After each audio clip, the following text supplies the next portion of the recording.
Eu queria começar esse painel trazendo alguns dados, né, divulgados agora em janeiro. É o relatório Journalism, Media and Technology Trends and Predictions 2024 da Reuters Institute. Ele diz que o tráfego, usando números do Chartbeat é uma ferramenta de medição de tráfego, ele diz que o tráfego para os publishers via Facebook caiu 48% em 2023. O tráfego via X, o Twitter, caiu 27%. A gente sabe que a Meta não quer notícias nem no Threads, nem no Facebook, né? A gente sabe que o Google cada vez tem mais snippets, perguntas respondidas, etc. ChatGPT, Gemini, Perplexity, ArcSearch, etc., cada vez ganham mais proeminência, o que traz a gente para um cenário de como os publishers farão para ganhar audiência daqui para frente. Eu queria começar perguntando para a Paula, ela que é dona de 2 veículos, né? O Nexo e a Gama. Até onde eu sei, tem algum novo, Paula? Veículo, já basta essa loucura. Obrigada, Murilo, obrigado pelo convite. Eu acho que esse é um tema central para a indústria por vários motivos. Eu acho que, em primeiro lugar, por todos esses dados que o Murilo trouxe, isso não é novo. Acho que isso é uma coisa que vem acontecendo aos poucos. Mas eu acho que ele é importante, sobretudo, do ponto de vista das soluções que estão disponíveis para os veículos hoje em relação à sua relação de dependência das plataformas.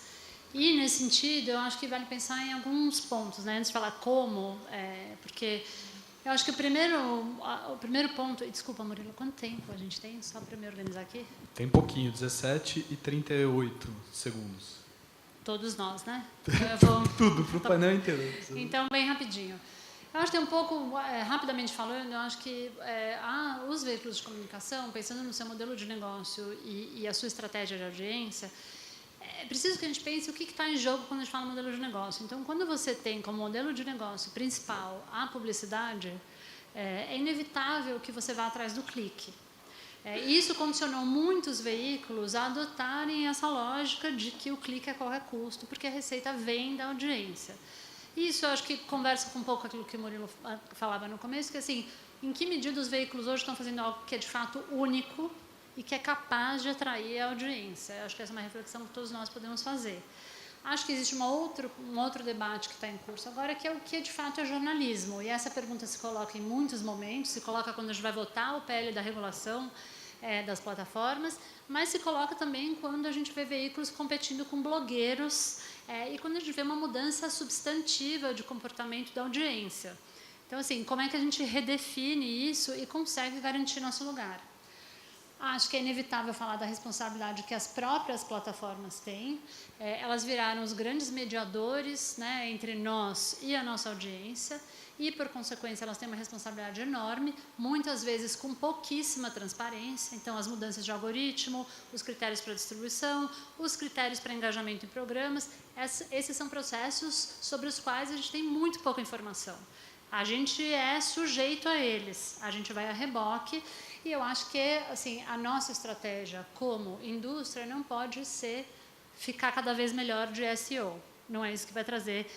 E aí, para concluir, eu acho que assim, quando a gente pensa como atrair, eu acho que um caminho fundamental é a gente pensar como a gente vai ser mais independente das plataformas. Basta a gente pensar, acho que elas têm a sua responsabilidade, mas elas têm um limite, o quanto que elas vão colocar o jornalismo em primeiro lugar. Elas não vão. A gente viu o que aconteceu no Canadá, o Facebook tirou notícias do Facebook, o Google fez um experimento igual. Então, eu acho que tem uma reflexão a ser feita pela indústria, que é em que sentido, de que forma a gente vai inovar para ser menos dependente das plataformas e garantir a distribuição. Acho que essa não é uma pergunta simples para uma indústria que está extremamente pressionada do ponto de vista financeiro. Mas se a gente não se colocar essa pergunta, ninguém vai fazer isso pela gente. Eu queria agora perguntar para o Marco. O Marco, no Google, ele é uma espécie de... Ele olha para todo tipo de publisher, né? E tem acesso a muitas experiências internacionais, para não dizer também a inside information. Assim, tudo que você vê por aí e tal, como que você acha que você nos ajudaria a responder essa pergunta? Olha, Obrigado, Murilo, pelo convite. Obrigado a Tati, a Lilian também. É um prazer estar aqui hoje. E é até difícil seguir a resposta depois da Paula, né?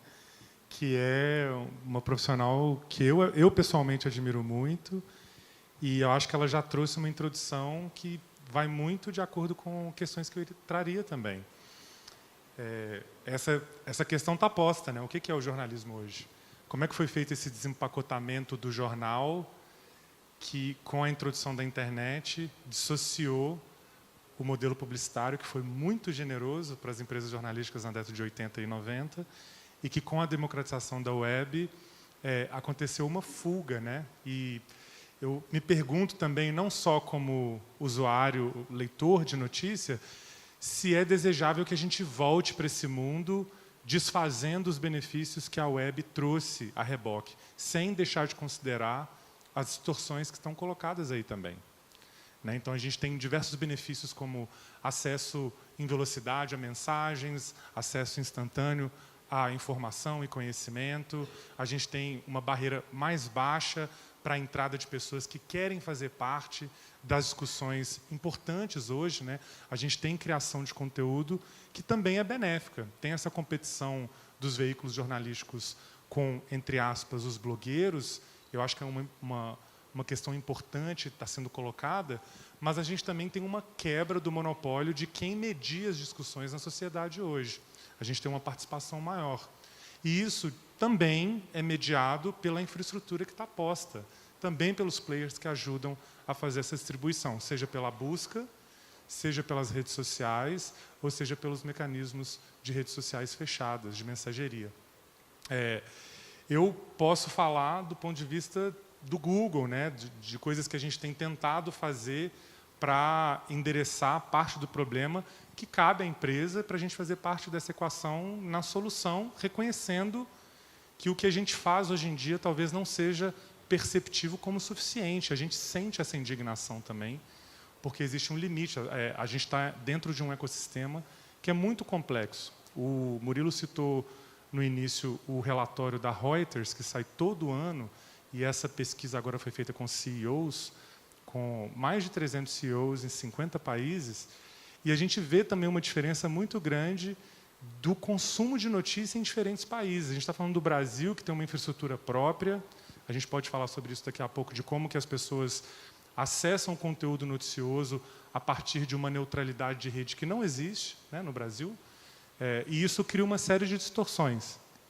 Então, o que a gente tenta fazer é olhar para esse ecossistema, quais são os players que estão entrando, como é que o Google pode ser uma força positiva nas diferentes superfícies que estão aí.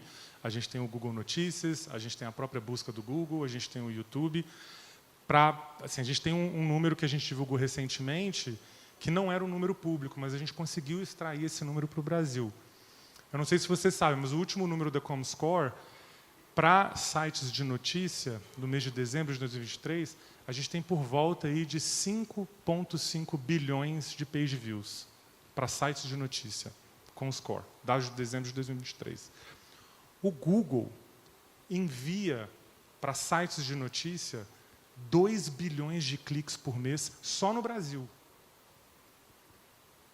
Eu não estou querendo fazer aqui uma ligação direta de que esses universos são parecidos, mas da dimensão de que a gente está falando de um universo de notícias com duas grandes organizações que estão envolvidas aí nesse processo.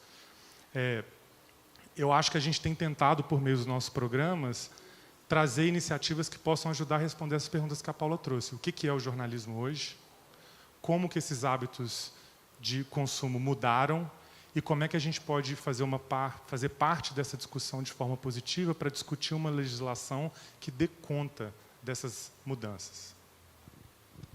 Legal. Eu queria dizer aqui, o MM, que ainda não falou, ele está ali como apresentador, produtor, roteirista, autor e diretor. Isso dá uma ideia muito pálida da diversidade do trabalho dele. Eu nem sei te introduzir direito de tanta coisa que você faz, né? Ele ajudou a criar o ECOA, foi colunista do ECOA, ele é diretor de cinema, né? Como chama o filme que você lançou? O último chama A Maré. O último.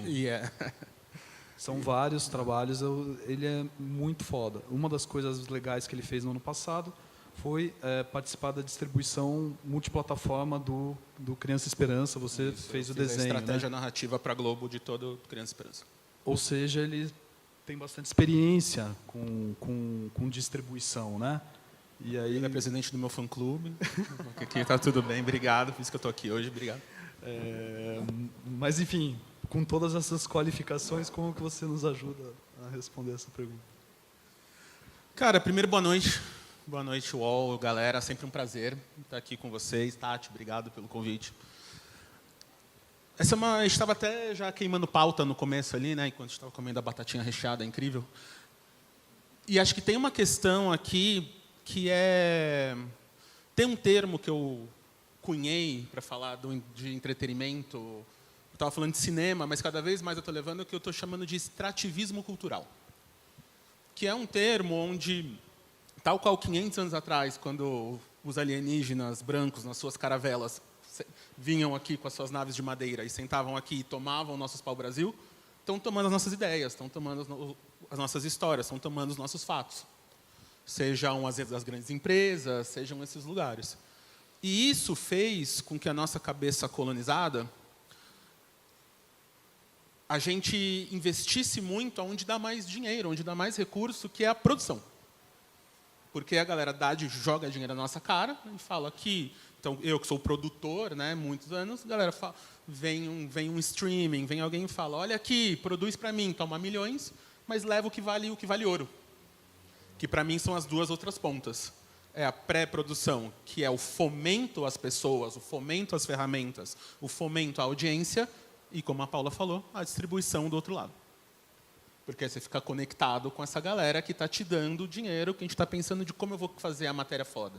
Como eu vou ter o equipamento, como eu vou pagar o salário, como eu vou fazer um rolê. A gente está pensando na execução. Então, tem um exercício aí coletivo, nossa, e às vezes social mesmo, porque não é só o jornalismo, né? Tipo, a gente não tem um super-herói brasileiro, a gente não tem uma cultura pop brasileira. O Brasil talvez é a única grande cultura ocidental que não foi consumida pela cultura pop. A gente não tem um samurai, tipo, universal, a gente não tem o Harry Potter, não tem. Então, o jornalismo, para mim, junta com a coisa que é... A gente focou na produção e a gente esqueceu de olhar para o brasileiro, muitas vezes. Porque se você pega, como o Marco estava falando, como o brasileiro consome a internet, principalmente a internet hoje, e a gente fala muito de internet na nossa bolha, né? Internet, ainda mais o UOL, que é um site e tal, estamos aqui. Mas você vê a internet... Grande número das linhas são linhas pré-pagas ou linhas controle, que são as linhas onde você tem um número muito pequeno de banda liberada, mas você tem o que é subsidiado pelas Big Techs. O que isso faz, você pode me corrigir, mas estava falando ali, quando você cria um grupo de WhatsApp, que é onde as pessoas estão, e você gera, quantas pessoas clicam para sair dali? E elas não clicam tanto porque não tem o costume, quanto às vezes literalmente não tem banda para ir. E se ela tiver banda, ela vai usar no TikTok ou no Tinder, que está competindo pau a pau com o jornalismo. Né? Então tem uma parada da gente fomentar essas ideias e até adaptar o que era isso, ao mesmo tempo que a gente esquece que o Brasil ainda é muito offline. Então, quando a gente pega, sei lá, números de streaming de entretenimento para conectar, todos os streamings que a gente acha fodão, Netflix, né, Amazon Prime, todos esses não estão dando 7% da audiência brasileira. O YouTube sozinho dá 9%. O YouTube sozinho é 50% maiores que todos os streamings pagos juntos. TV a cabo, é um erro de pesquisa, o resto é TV aberta. 80% do Brasil é TV aberta. Então, assim, eu acho que o que o pessoal está consumindo não está consumindo onde a gente está. Então, como é que a gente faz para conectar e chegar aí nesses lugares? Tanto que, para mim, um dos grandes exemplos é o teste que o UOL está fazendo com os grupos de distribuição do WhatsApp. E os números e as respostas que tem, porque acho que mais ninguém conseguiu fazer o que vocês estão fazendo. Muito interessante. Eu estava achando que eu vi estratégia, que não, você tem que primeiro publicar não sei aonde, etc. Não sei se alguém tinha esperança de receber uma receita de bolo. e a gente recebeu respostas muito complexas, né? Mas com contribuições que eu achei muito boas. Se eu posso resumir, o que a Paula disse é que a gente precisa fazer conteúdo bom. O jornalismo chegar nas pessoas, quando o conteúdo é muito bom, ele tem uma chance maior de chegar. Muito bom, original, que é só seu, provavelmente alguém vai contar para o amiguinho, para a amiguinha que viu aquele conteúdo bom. O Marco trouxe para a gente que, também me corrija se eu estiver errado, a gente que é publisher grande está olhando só para a gente, falando, meu número não está maior, né? Mas tem muita gente por aí, tem uma fragmentação, tem muito espaço para novos entrantes, etc. Né? E essa reflexão do MM que eu compartilho, ele já tinha me falado esse tipo de coisa, que é basicamente, né, como que a gente chega em tanta gente que não vai consumir o jornalismo tradicional, como que a gente chega em tanta gente que não vai falar a linguagem que o jornalismo fala, né? A gente precisa pensar em maneiras de facilitar, decodificar, então, ele estava falando dos canais de WhatsApp que a gente tem, eu não sei nem o número, cadê o Notari? 20 e quantos milhões de seguidores? Quanto? 35 milhões de pessoas seguem, não sei se não é único, né? Mas enfim, tem 35 milhões de seguidores em poucos meses aí nos canais de distribuição de WhatsApp. Eles não clicam, mas eles consomem, né? Então, eu acho que passa por inovação, né? Por pensar diferente mesmo e por entender. Eu acho que tem uma coisa que a gente, e para causar aqui um pouco com o jornalista na minha frente, então, para mim, o grande problema do jornalismo recém, que é a base do jornalismo, mas para as redes não funciona, que o jornalismo é baseado em fato. E fato é frio. Então, como é que eu vou reagir contra o fato da grande matéria, contra o Anthony batendo em alguém ou quem pegou quem no carnaval? Porque as redes sociais, principalmente, são criadas para reagir, não para agir. Ela é criada para a gente sentir alguma coisa. Sentir raiva, sentir tesão, sentir alguma coisa. A gente tem que sentir, dar o like, comenta, a gente agiu. Tanto que os grandes influenciadores, quando você faz publicidade com eles, a conversão deles é baixíssima. 2, 3, 4% quando a pessoa é blockbuster.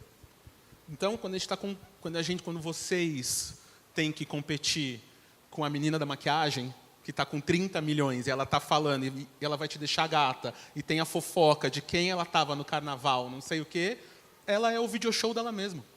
Passa pela utilidade também, né? Aquilo ela vai usar para ela vai ou dar risada, ou... Exato. E o Anthony bateu na namorada serve para quê, né? Exato, então. E aí tem uma coisa que a gente falou quando a gente trabalhou junto, que é isso. Qual que é esse meio do caminho entre o frio e o quente?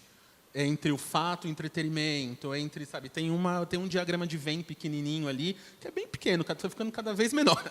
Mas para a gente fazer, para a gente informar, mas ao mesmo tempo competir com essa galera que não é... A gente acha que é só o Choquei que a gente está competindo, mas a gente está competindo com o Bumble, a gente está competindo com o Fortnite, a gente está competindo com o Olhos, né, com todo mundo.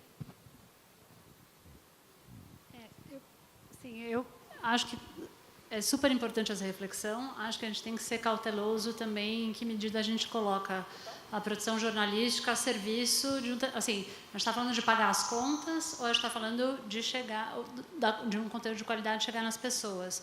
Acho que as duas coisas são absolutamente relevantes, porque se a gente não paga as contas, a gente não consegue fazer esse jornalismo. Acho que elas têm que ser pensadas em momentos de forma conjunta e em momentos de forma separada. Então, para trazer um dado, e eu acho que a relevância da nossa indústria também nos coloca num lugar muito fragilizado para poder fazer esse tipo de negociação. Então, assim, dados de 2021, por exemplo, mostram que toda a receita de publicidade de toda a indústria de mídia dos Estados Unidos foi menor do que a receita de publicidade só da Amazon. Claramente o dinheiro não está indo para a indústria de mídia. E eu estava ouvindo um podcast outro dia que um entrevistador fala para o outro: você viu quem é o novo CEO do Washington Post? Ele falou: who cares? Assim, a nossa indústria perdeu relevância. E eu acho que isso prejudica muito a gente nos momentos de negociação com as plataformas, por exemplo. Elas têm sido capazes de pautar como vai se dar a nossa relação. Mas isso também nos prejudica em relação às possibilidades de inovar. E eu acho que isso é muito chave. Saíram 2 relatórios no ano passado super interessantes, no Illuminate e um da Purpose, que falam que onde os jovens se informam hoje, no ambiente dos games, nas comunidades gamers. eles não estão lá só para jogar, eles estão lá para se formar politicamente, para se informar. Eu, quando ouvi isso, fui conversar com uma pessoa que estava trabalhando com o tema, super animado. Falei, a gente vai fazer um game. A primeira coisa que ele falou assim, não faça um game. Vai ser chato pra caramba e vai flopar. Ele falou, o que você tem que entender é como você vai levar a notícia que você produz para esse universo. Mas quem tem recurso para experimentar, para arriscar, para fazer um negócio que talvez não vai dar certo? Quem hoje na indústria tem esse recurso, essa disponibilidade, consegue convencer alguém de é esse risco que eu vou tomar, porque talvez isso vá fazer uma mudança brutal na forma como eu dialogo com uma audiência que é super importante, que são os jovens. Acho que poucos veículos, ou talvez nenhum, tem essa margem hoje. Então, eu acho que a ideia de relevância, receita, alcance, são ideias que têm que ser pensadas juntas, porque podem nos deixar mais vulneráveis em momentos críticos de negociação, mas também com baixíssima capacidade de inovação, de conseguir pensar, de fato, o futuro. Só para terminar, se a gente pensar e olhar, né, para a nossa trajetória nos últimos 10 anos, quem que trouxe as principais inovações para a nossa indústria? Foram as plataformas, não fomos nós. Então, assim, do software de transcrição até o medidor de audiência, foram as plataformas, não fomos nós. A gente recebe isso como um presente? Não é. Tudo isso tem um custo enorme, que é a nossa, hoje, dependência estrutural das plataformas. Então, eu acho que a gente tem que ficar no pé delas. O Marco sabe que eu fico. Eu acho que a gente tem que cobrar responsabilidade, tem que cobrar remuneração, tem que cobrar tudo, mas é preciso que a gente também se recoloque de um ponto de vista de uma indústria que está pensando no seu próprio futuro e não está deixando esse futuro na mão de mais ninguém. Muito bom. Eu acho que poderia trazer uma reflexão que às vezes passa longe, assim, que é essa questão do mercado publicitário, né? Que o modelo de negócio principal do jornalismo década de 80, 90, até o início da década de 2000 era principalmente baseado em publicidade, e às vezes eu sinto falta da gente ter uma elaboração maior da discussão que passe por que isso aconteceu, né? Se cada um de vocês aqui hoje fosse dono de uma marca e você quisesse investir para anunciar a sua marca em algum lugar, você provavelmente escolheria os canais em que esse dinheiro pudesse te dar um retorno melhor, né? E até a década de 80, 90, os canais, quem tinha o monopólio dessa distribuição da publicidade, eram as TVs, as rádios, os jornais, e isso era uma forma efetiva de você chegar no seu cliente. Acontece que com a introdução da internet e o desempacotamento dos jornais, que começaram a surgir serviços de cinema, classificados, ou a própria publicidade digital de tecnologias que foram inventadas na jornada de busca, que está associado ao modelo de publicidade do Google, você consegue chegar até essa pessoa no momento em que ela quer comprar um tênis, ou no momento em que ela quer comprar um ingresso de cinema. Então, eu faço essa reflexão. Se você fosse uma marca, você colocaria esse dinheiro numa página de jornal para chegar até a sua audiência, ou no momento em que a pessoa está querendo comprar aquele produto? Onde que o seu dinheiro seria melhor investido? E aí, de fato, houve uma migração desse mercado, porque houve uma criação de uma tecnologia que deixou o sistema publicitário mais sofisticado. E aí, às vezes eu vejo que a discussão vai para um lugar em que os jornais, ou a indústria de mídia, ela não se atualizou com o tempo, e eu acho que essa reflexão que a Paula faz, de que chamar responsabilidade para que essa inovação volte para a indústria jornalística e não fique na mão de outras pessoas, vai trazer mais respostas para a definição do destino dessa indústria. E eu acho que a gente tem uma equipe no Google dedicada para contribuir com essa navegação. A gente sabe, a gente conversa muito, a gente tem iniciativas, a gente pode fazer muito mais, mas a gente está comprometido também a que esse destravamento possa acontecer eventualmente, né? Que não haja essa situação de dependência, porque a indústria jornalística deve sim ser a senhora do seu destino. Bom, a gente chegou ao fim. Queria agradecer a todos vocês. Obrigado. Qual?